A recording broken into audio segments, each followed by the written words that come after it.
Welcome to Unhinged Magi! Here we are again. We're going to be having some fun. This is take 2 because we decided that take 1 cannot go online. That's true, and I'm still laughing about it. You guys will never see that. Yeah, it'll be deleted. I said some really weird stuff. Okay. Okay, so this video we are going to be talking about all the stupid decisions that some people are making when they're panic selling these really high-end Magic cards, thinking that they're all going to crash. Yeah, it doesn't even need to be a high-end Magic card to panic sell. Monarch. Oh my gosh. Dump it. Oh yeah. You know? Let's dump Flesh and Blood. Let's dump Alpha Beta cards. Exactly. Reserve list. Get rid of it. Get it out the door. Oh my gosh. The sky is falling. Oh gosh. Yeah. You can panic over any little tiny thing. Yep. And some people are. Some prices are coming down. And you know, it's like people never learn their lesson. Right? Exactly. Like when COVID started and prices started coming down, and like people were starting to like dump their high-end collections saying this Magic's in a bubble and stuff, then some people like Rudy were like, you're wrong, I'll buy it all, send it to me. Yep. And he did. They did. And he told people don't sell your cards, they're gonna go back up. Yep. And people dumped stuff like crazy. He bought a ton of collections, I bought some stuff, and then it turned around and it just went whoop, like higher than it even was before. Exactly. And we're seeing it again. It's coming. It is. Dumping. Everything's going to zero. Start throwing it over the wall. Oh gosh, oh gosh. The sky is falling. So, you know, and we're just going to go ahead and just keep buying. Yeah. Yeah, I'm selling like nearly nothing. The only things I would sell is like maybe sell something to buy something, but that's not really like so much a sell. It's more like I'm just moving from one asset to another. Yeah. So if you just keep moving assets to another assets, getting some more assets. Yeah, but you're still invested in assets. Yeah. Yeah. But you're still tapping it. So that's kind of where I'm at. Like I'm literally like, you guys, I'm not selling dual lands. I'm not selling Power 9. I'm not selling Reserve List. I'm not selling any of that stuff. It's like maybe trading from one to another. In fact, we did that. Yeah, like I'm gonna be buying. In fact, I have something cool to show you guys. Yeah, I mentioned just a little while ago how like we did the Lotus swap in another video that maybe I should link like right now. Well, those bazaars that I mentioned, well, I've got them. They're right here. In fact, they're laying on this table right in front of me. And here they are. And they're there. Here they are. These are them. They're all just fantastic condition. I'm extremely pleased with them. They're all real. And I've got them inside the sleeves, you know, because I do the double sleeves of the Dragon Shields and then the KMC Ultras for all my cards. But yeah, I just bought this entire playset in one shot. Boom. And Dan, you've been buying stuff as well. Yes, I actually bought another Time Twister. This is not it. It's just the example. That's Edwin's. Yep, that's actually mine. I bought a grade 7 Time Twister. And I also picked up another Jazin. Just because it's fun. It's going to be playable. Yeah. It's going to go up in value. Yeah, this one actually is mine. We didn't think of it before he came over, so he didn't bring his new one. Exactly. But yeah, like, so, I mean, there's a lot of big cards that are being picked up. Now, it's not even just that. I also picked up a grade 10 Scrubland. Now, that is pretty cool. Was it a revised? Unlimited. That is pretty cool, though. You do not see very many. People have no idea how rare grade 10 is. Yeah, I know. Grade 10 is really rare, especially with this older stuff. Yep. So yeah, like, you know, this isn't an investment channel. You know, we don't have like degrees. We're not financial analysts. I have a degree, but this is our opinions, and I'll tell you, I'm not worried at all. You really shouldn't be worried at this point, in this juncture. In fact, you should be looking to acquire other items that will actually increase in value as inflation goes bananas. Yeah, seriously, guys. Like, we meant it when we told you we are in inflationary times. What does inflationary times mean, Dan? It means the value of the dollar goes to and then, but your items will go up in value based on that percentage. So it's important for some of you guys to know that in inflationary times, stock markets can hit all-time records, and they will because it's meaningless. No choice. Yeah, like Venezuela's stock market grew in orders of magnitude more than anything else around the world when they hit inflationary periods, and it didn't matter.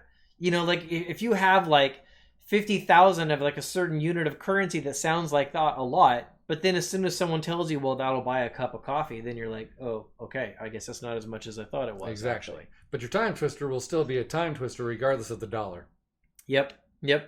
So when you hit inflationary times, you want to be invested in things that are going to hold their purchasing power. And these old original Magic cards, you guys, these are it. Like, this is one of those assets. It is. I was about to say that.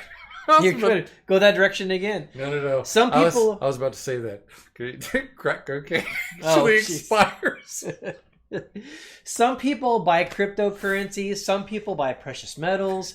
Some people buy like other like artwork and things like that. Yep. But seriously, guys, like when you hit inflationary times, you want to keep your hands on the things that are going to be the items that keep their purchasing power. And so people that are panic selling these old original print Magic cards, yeah, thank you. I'll just keep buying. Yep. I'm not selling them right now. Keep selling. It's fantastic. It brings down. I see a lot of more people putting them into eBay, into TCG Player, and that's a good thing. So keep doing that because it helps me out. You know, this is... And if you're going to buy those items from TCG Player, please use our link below because that also helps us out. There is a sad point to this. The sad point is all of these older, rare assets are moving from the weaker hands to the stronger hands. And the sad thing about that is, like, you guys know that I care an awful lot about playing Magic. I care an awful lot about old school and these old formats and things like that. As more people that were like barely able to afford keeping the cards that they've got, but they played a lot, as those people dump their collections, and you've got these whale investors and collectors just pulling it all in, which I'm not passing judgment on them, but that means there's less people playing, and for me, that's a little sad. So, my thing is, you can play with proxy. I don't care. I'm cool with that too. 100%. Right? So, as prices go up on any card, just doodle on another card, and I'll accept that as a real card. Yep, because I just want to play the game with people. Exactly. But so I don't really care on that. No, because I'm big on proxies. I think they should print a token proxy set in Wizards of the Coast Vault. I don't care. But, you know, if I can figure out a nice niche way to do that, I would go ahead and print it out and just throw it around. But, you know, like Rudy's been making the comment an awful lot on his channel that like a lot of these old cards that are only printed into the like few thousand per, 20,000 per, people don't understand that level of rarity. And they are going to be all like museum level pieces, all worth tens of thousands, maybe even someday hundreds of thousands per card. People don't get it, that these are going to be that kind of like asset, that kind of item. Yeah, well, and I see it. I'm hanging on to mine. I mean, I'm playing with them, but I keep mine well protected when I play with them, with the double sleeving and stuff like that. I know, like, here he goes. I can see his brain's just going, right? It's ready for that comment. Yeah, but you just keep saying it over and over again. I'm like the straight man in this comedy team. It's true. Like, that even has like special meaning it does. these days. It does. I'm not saying straight's the only way. It's a comedy reference, you guys. Get your head out of the gutter. They know. They're smarter than that. They watch us. They're smarter than that. Yeah, that's right. Because the people that watch this channel are smart. Exactly. Everyone who watches this channel is a Magic the Gathering enthusiast, and all Magic the Gathering enthusiasts are actually usually above average intelligence. Now, some people like have been making this statement. I've seen it in the comments. Oh, but I don't have this huge amount of money to buy these cards. You guys, you don't have to have a huge... It's not like if I don't have $10,000 to spend, I can't enter old school Magic. No. You can. There are cards that are less expensive that you can pick up. Like if you see anyone that's got an alpha or beta basic land, I'd grab it. I would absolutely grab it. Or a beta disenchant. You see one for $30, get it. Right? Don't let that thing sit. I don't think it's going to be $30 anymore. I think it's a little higher now. Did that move again? Yeah, I think so. Because like I was grabbing beta disenchants when they were like $1 and $2 each, and I was making videos on Edwin the Magic Engineer. I was telling people like, you guys, so how many disenchants do you have now? Well, I normally only have busted. No, I've been very clear. I normally only have 4 of anything. There's a very small number of cards that I have more of. I have lots of Mishra's Factories, strip mines. I mean, like I can name them this easily. I have a lot of disenchants, swords to plowshares, red elemental blasts, lightning bolts, several sets of lightning bolts, dark rituals, hymn to Turax. There's like cards like that. That's a very small number of cards I have a lot of, but that's because, as you guys have seen, I keep like 8 decks at all times. And when I grabbed them, they weren't that much. I was buying like beta disenchants for like $2. True. So I do have like a good little stack of those, but it's not like I have like a horde, and like they're all in decks and they're all getting played with. But yeah, the majority of my collection, and I mean like 99.5, 99.9, some huge percentage. I only have 4 of anything, which is actually really good. You know, I think that's play really collection. Awesome. I got his desk in my house now, so I just have to put it together. Yeah, it's actually, I get this question. Actually, I've gotten it more than you'd believe. Those drawers that I show all the time, it's the IKEA Malm series, MALM. And they do sell it. They sell it still. So I got 2 of them. Yep. And it's, I'll explain this really quickly because people always like wonder about it. They always ask the same question. What you want is a drawer. If you could get it, if it existed, you would want a drawer that pulls all the way out and it's only about this tall and then it's very thin, and you could have like your individual cards for that letter and color in that one drawer. If you could, you would want that. The problem is being able to pull all the way out takes a very strong rail because cards are really heavy.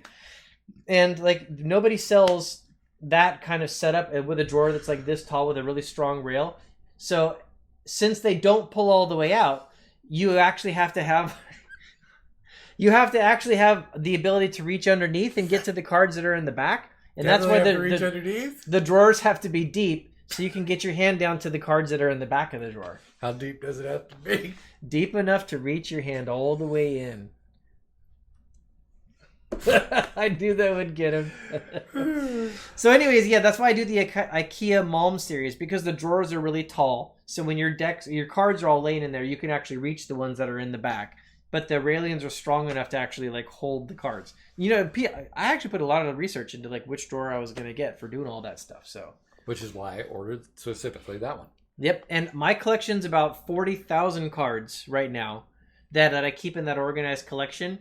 And I keep them all standing up in like rows going through, and I have room to maybe go to, I'd say maybe 60,000 cards in there before I'd be maxed out. Well, I've got 2 of them, 2 of those things. Yep. Yeah, because you actually have a lot more cards than me. You said you're going to help me organize that. I did. I probably shouldn't have said that, but I did say that. It's going to be a lot of work. This guy's got a lot of cards. And I'm very lazy. So anyways, you guys, back to the original topic. If you have the ability, I would not be selling cards right now. I would be buying. Yeah. It seems like everybody always says that. You know? Yeah. And then like they miss. And then like, you know, a year from now, we're going to be like, oh my gosh, Bazaar of Baghdad's now 10 grand. Right? Yep. Well, it might. It's actually getting close to that in the high grade. Yeah. One sold for $7 grand or something like that. Yeah. But it was crazy. It was a graded card. Yeah, still. It's crazy. So anyways, that's where we're at, guys. We're not financial advisors. Remember when I found Rudy that $2,000 Bazaar of Baghdad? Oh yeah, and he flipped out? Yeah. Yeah. So we got that. Well, how about when you and I were talking about it the other day when I was telling you about these, and then you looked online and you're like, oh, there's a Bazaar. Snap buy. Oh yeah. And I'm like, oh, getting ready to buy a Bazaar, and I'm talking to him about it. And he's like, oh, yeah, like on eBay. Oh, there's a cheap one. Buy. It was signed, and it was $2,000. Yeah, that was funny. Yeah. Anyways, that's I'm where a really good friend. It's fine. I got my play set. I'm good. I can now build those decks. I think I made up for it. Yeah. Oh, you're fine. You're fine. Okay, so there you go, guys. I'll talk to you later. Talk to you soon.